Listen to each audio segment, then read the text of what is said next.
Bakit ganito ang buhay? Patong-patong ang suliranin.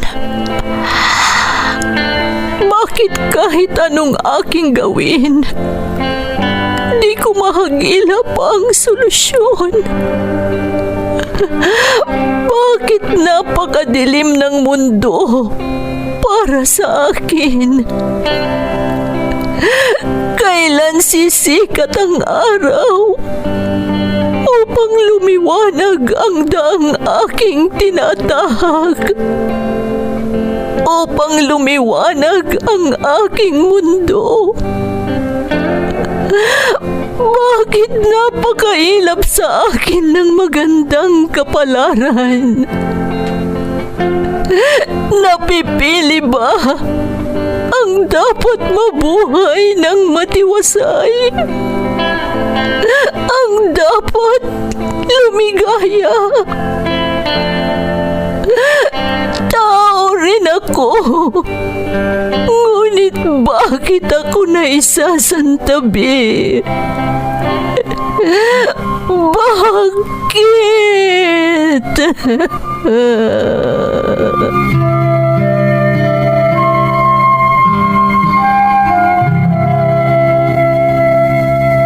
Puno ang mundo ng suliranin. Ang solusyon, umaapaw din. Sa bawat pagpatak ng luha, katumbas nito ay ligaya. Sa tuwing sasapit ang gabi, darating ang bagong umaga. At sa tuwing tayo ay nadarapa, sa ating pagtingala, may malalakas na bisig na handang humatak sa ating muling pagtindig. Bakas ng lumipas.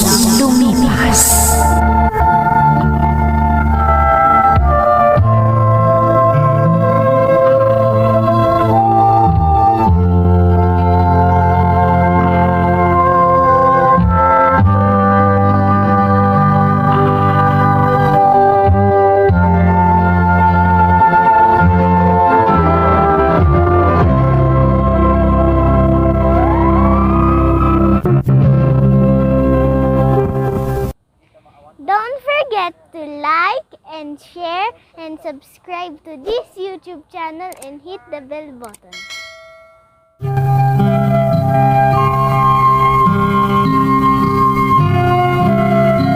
Magandang araw sa inyong lahat. Ang kwentong ating bibigyan ng buhay ngayon ay hango sa karanasang ipinadala ni Rosel na nasa Hawaii. Ganito ang isinasaad ng kanyang liham. Dear Ate Emmy, itago niyo na lang ako sa pangalang Rosel. Narito ako ngayon sa Hawaii. Mahirap ang buhay sa Pilipinas, kaya lumaki akong kapit sa patalim, kagaya nga ng sabi ng iba.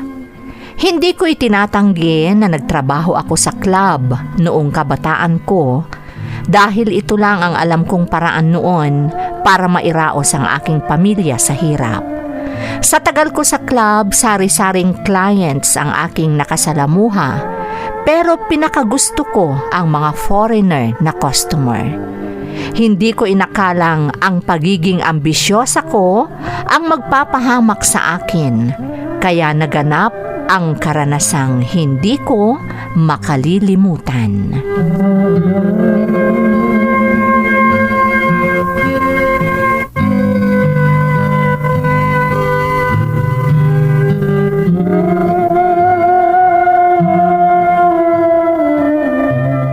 Sinong hero ang sinasabi mong susundo sa iyo, anak?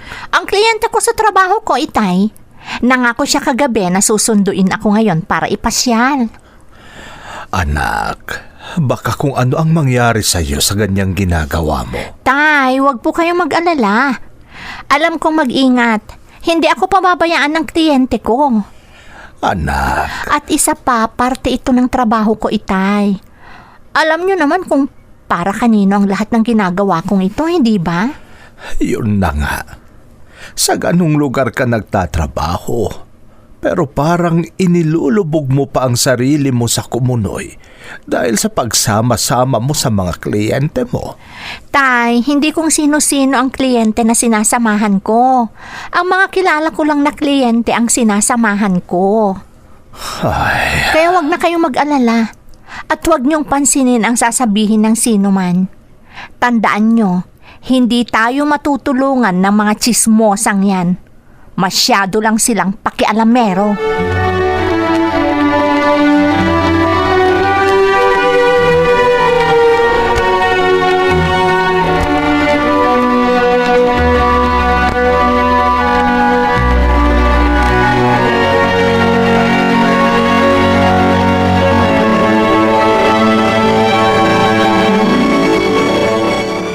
this place is very beautiful. Ang ganda. Bukod sa nakakaintindi ka ng Tagalog, unti-unti mo na talagang natututunan ang aming lengguwahe, Herosan. Dahil sa'yo, Roser, you teach me well. Siyempre, magaling ka namang magbayad, hindi ba? What do you mean? Ang ibig kong sabihin, hindi ka kuripot. You are generous. Kaya inspirado akong turuan ka. Oh, arigato. Arigato, Roser. You are traveling to Japan, right? Oo, every 3 months, nagpapadala ang grupo namin ng entertainers sa Japan. 3 beses na akong nakapunta sa bansa mo. Oh, that's good. If you go there, find this address. This one. Bakit? I own that place. You can work for me if you want. Just find that place, Roser.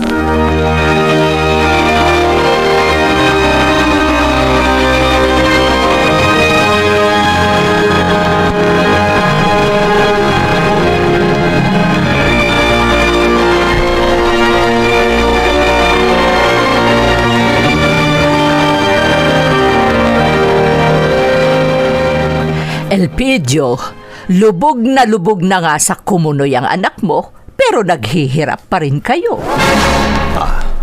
Ate Dinang. Walang mangyayari sa'yo kung ganyan. Mamamatay kang hindi mo man lang nararanasan ng ginhawa. Ganon rin lang nalantaran ng gawain ng anak mo. Bakit hindi pa niya lubos-lubusin para yumaman naman kayo?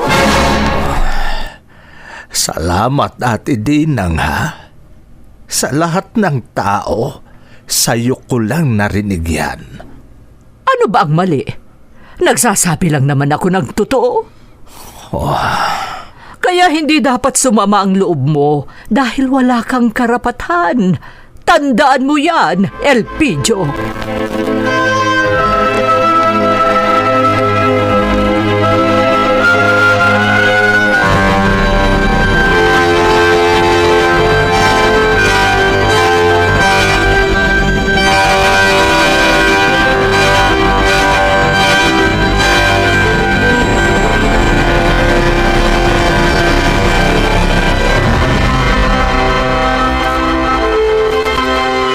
Bakit niyo pa kasi pinapansin ng ganyang mga tao, Itay?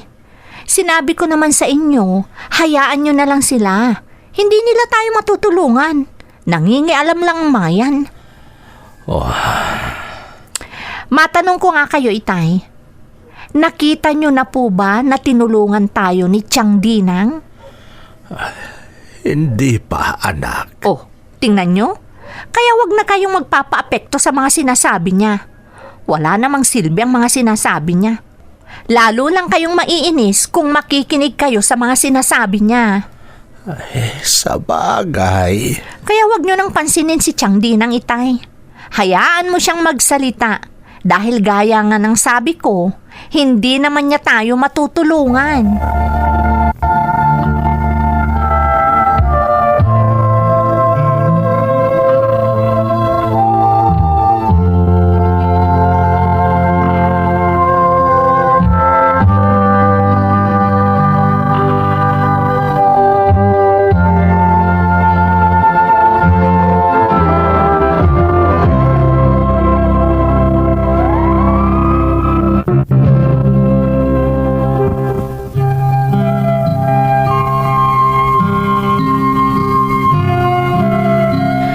totoo lang, Ate Emmy, nasasaktan din ako sa mga naririnig ko, lalo na kapag galing sa sarili kong kamag-anak.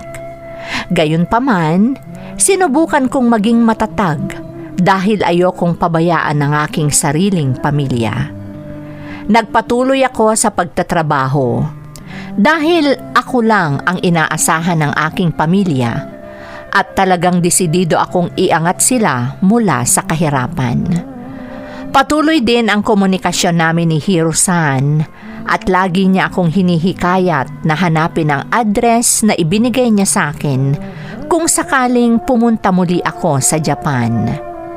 Sa isang pagkakataong magkasama kami ni Hiro-san, ganito ang nangyari.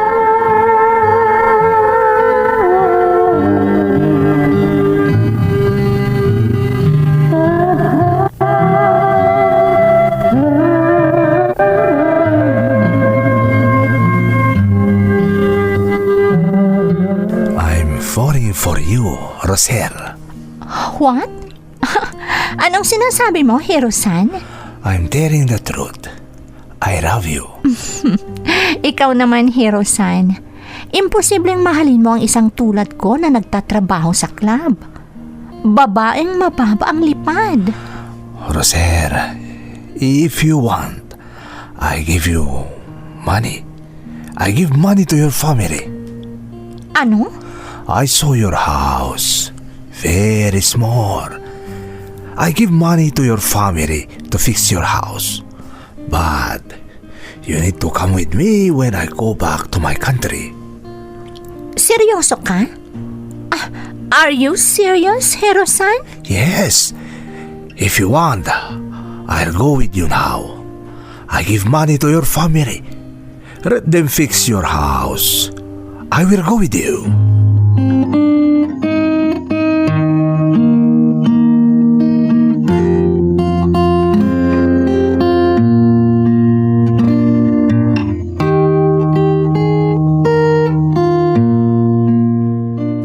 Malaking halaga ang ibinigay ng hapon na yon, anak. Di ko pakikialaman ang binigay niya sa inyong halaga, Itay. Kayo nang bahala. Binigay daw niya yung pera para sa renovation nitong bahay natin. Opo, Itay. Kaya gawin niyo na ang dapat gawin. Pero anak, ano naman ang kapalit ng perang ibinigay ng hapon? Imposibleng magbibigay lang siya ng walang kapalit. Gusto niyang sumama ako pagbalik niya ng Japan, Itay. Ano? Yan ang kondisyon niya. Isasama niya ako. Bakit ngayon mo lang sinabi yan, Rosel? Kung alam ko lang na ganyan, sana'y hindi ko na tinanggap ang pera. Tay, kayo ang importante. At kung maaayos na ang bahay, tiyak, hindi na nila tayo aalipustahin pa. Anak. Kaya gamitin niyo ang perang ibinigay sa inyo ni Hiro-san. Ipaayos niyo ang bahay natin.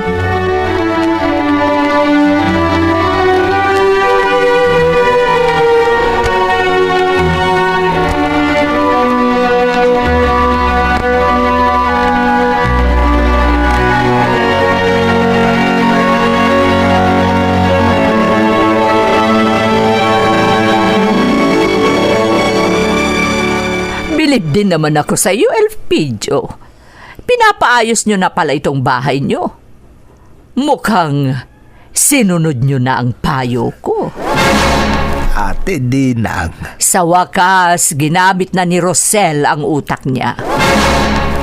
Anong ibig mong sabihin, ate? Nako, Elpidio, sabi ko nga, may tenga ang lupa, may pakpak ang balita. Alam na ng buong lugar natin na ang hapon na kliyente ni Rosel sa club ang nagpapaayos ng bahay nyo. Ano? Kaya nyo bang ayusin ang bahay nyo kung wala ang sakang na yun? Ate. Mabuti naman at alam na ni Rosel gamitin ang utak niya ngayon. Baka sakaling guminhawa na rin kayo.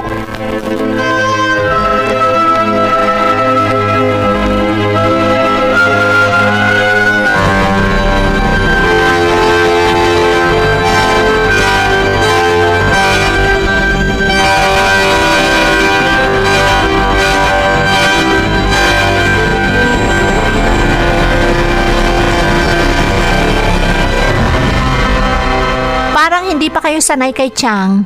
Alam nyo naman na gano'n ang ugali niya, Itay. Ayoko ang sinasabi niya kapag nagsasalita siya. Iba ang tinutumbok niya kapag siya'y nagsasalita.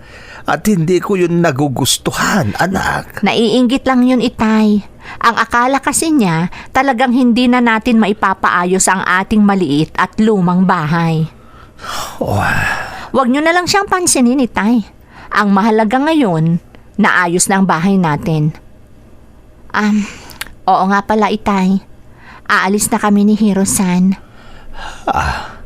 Kung ganon, talagang sasama ka sa kanya sa Japan? Opo, Itay. Anak, malalayo ka na sa amin yan. Tay, dati na akong nagja-Japan, hindi po ba? Pero iba ngayon, Rosel.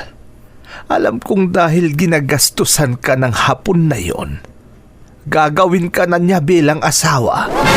Ano pa nga ba? Siguro, yan talaga ang kapalaran ko, Itay.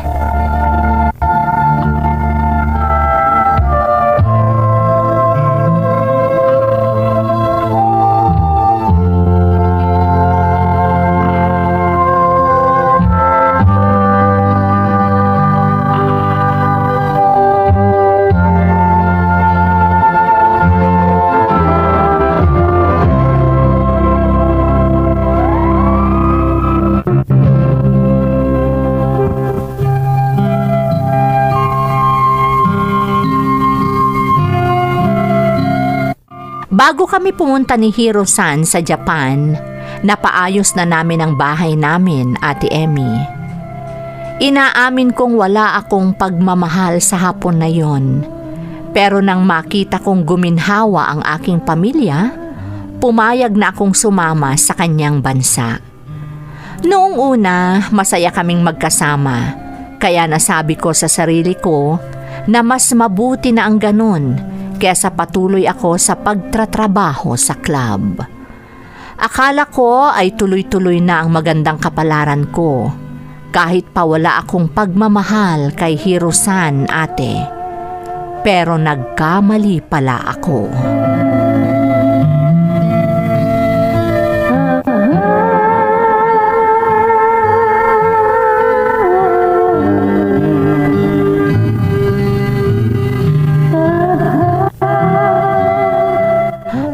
Naman ang pamilya ko sa Pilipinas kung hindi ko sila mapapadalhan ng pera, Hiro-san. I don't care.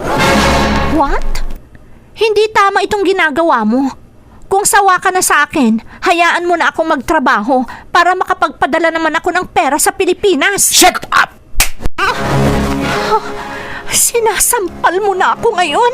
Hindi lang yan mapapara mo kung hindi ka tatahimik. Ano? From now on, you can't go out of this house. Anong ibig mong sabihin, Hiro-san? It's time that I make money from you. Kailangan kong mabawi ang lahat ng gastos ko sa'yo. Ano? Anong ibig mong sabihin, Hiro-san?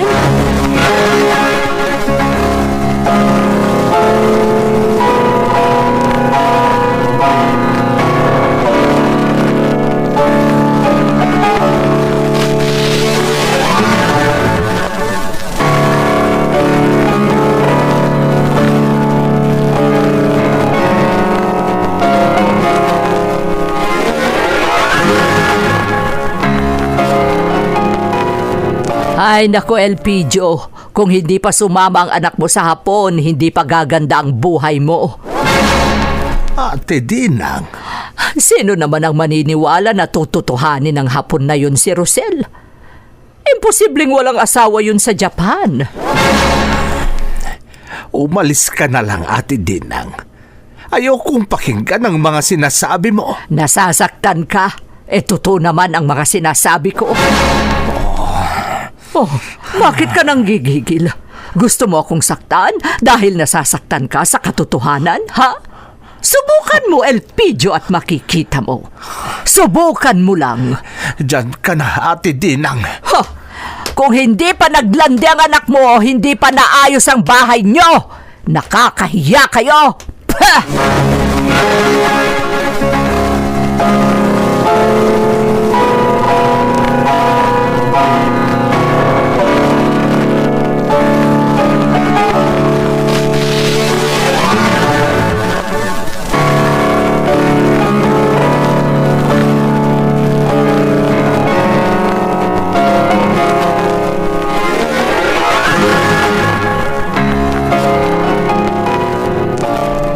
na kayo, Itay. Umiiyak ka ba, Rosel? Itay, Bakit, anak? Anong nangyayari sa'yo dyan? Bakit ka umiiyak? huwag niyo na po akong alalahanin dito, Itay. Anak, Kumusta po kayo dyan? mabuti naman kami dito. Huwag mo kaming alalahanin. Tay, pasensya na po kayo kung wala pa ako mapadalang pera. Wala yun, anak. Dahil kahit papano, may trabaho naman kami dito. Ikaw ang Tay, may kailangan pala akong gawin. Sige po, bye! Diyos ko, may papunta na naman dito. Kanino na naman kaya ako ibinenta ni Hirusan? Hayop ang lalaking yun. Kung sawa na siya sa akin, bakit hindi pa niya ako hiwalayan? Hindi yung binebenta niya ako sa kung sino-sino. Hayop siya!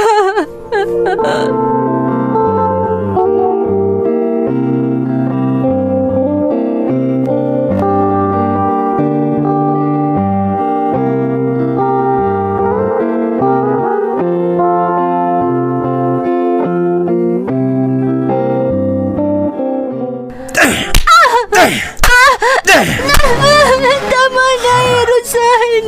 Huwag mo na akong saktan. Mawa ka sa You bastard! Senjiro asked me for a refund. He said he's not satisfied with you. Ginawa ko naman ang gusto ng sakang na yun. Don't make excuses! You must satisfy all my clients so I can ask for payment. Please, Hirusan. Stop hurting me. Just let me go. No. You stay here and be my slave. I'll sell you to my comrades. You stay here, bitch!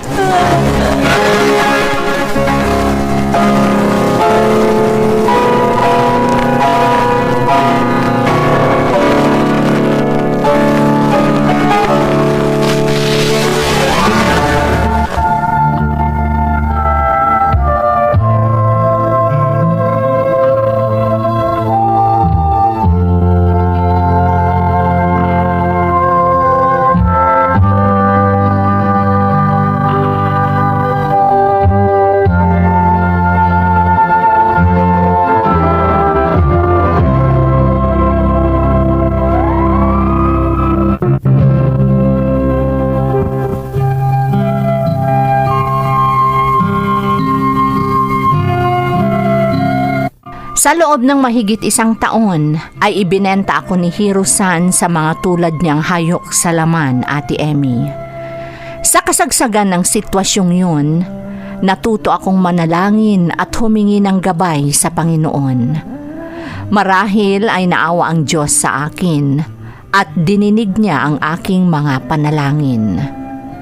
Ibinenta ako ni Hirusan sa isang mayamang Amerikano na partner ko na ngayon dito sa Hawaii. Si Walter ay mas matanda sa akin, pero ramdam kong mahal na mahal niya ako. 2 ang anak namin at ilang beses na kaming nagbakasyon sa Pilipinas. Sa pamamagitan ni Walter, nakapagpatayo ng negosyo ang mga magulang ko at nakatulong din siya sa mga kapatid ko. Kapag naaalala ko ang nakaraan ko, hindi ko pa rin maiwasang umiyak. Pero laging yakap-yakap ako ni Walter at laging sinasabi sa akin na tapos na ang kamalasan sa buhay ko. Ito ang aking kwento. Lubos na gumagalang, Rosel. Rosel, una sa lahat, salamat at ipinagkatiwala mo sa amin ang iyong kwento. Sobra-sobra ang pinagdaanan mo. Pero sabi nga nila, sa likod ng makapal at itim na ulap, sumisikat pa rin ang araw. Ganyan ang nangyari sa iyo dahil pagkatapos ng iyong mga kakilakilabot at masasakit na karanasan, tinatamasa mo na ngayon ang isang maganda at masayang buhay sa piling ng lalaking tunay na nagmamahal sa iyo. Patuloy kang manalangin at magpasalamat sa Diyos dahil hindi Kanya pinabayaan. At matutunan mo sanang kalimutan ang mga mapait na nakaraan para ganap ka nang makapag-move on. Muli, maraming salamat sa pagbabahagi ng iyong karanasan dito sa ating programa.